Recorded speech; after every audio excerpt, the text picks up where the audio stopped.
নড়াইল জেলার যে বাধাঘাট চুয়াত্তরে এই যে সেই বাধাঘাট, এই যে কালী মন্দির, দুর্গা মন্দির, বিরাট বড় মন্দির।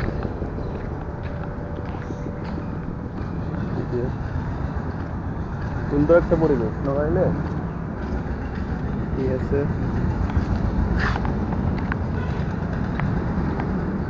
এই সেই বাধাঘাট।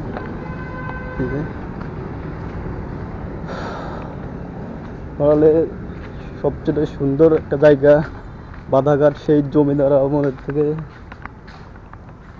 এই যে নদী, ও সুন্দর একটা জায়গা। এখন লোক নেই, বিকালের দিকে অনেক লোক থাকে।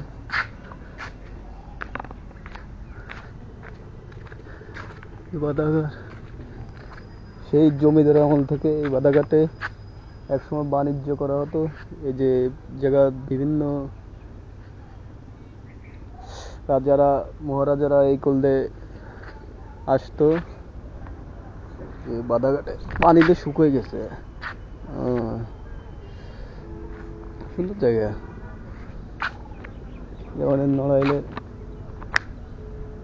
অনেক পুরনো, অনেক বছর আগের এই বাধাঘাটটা।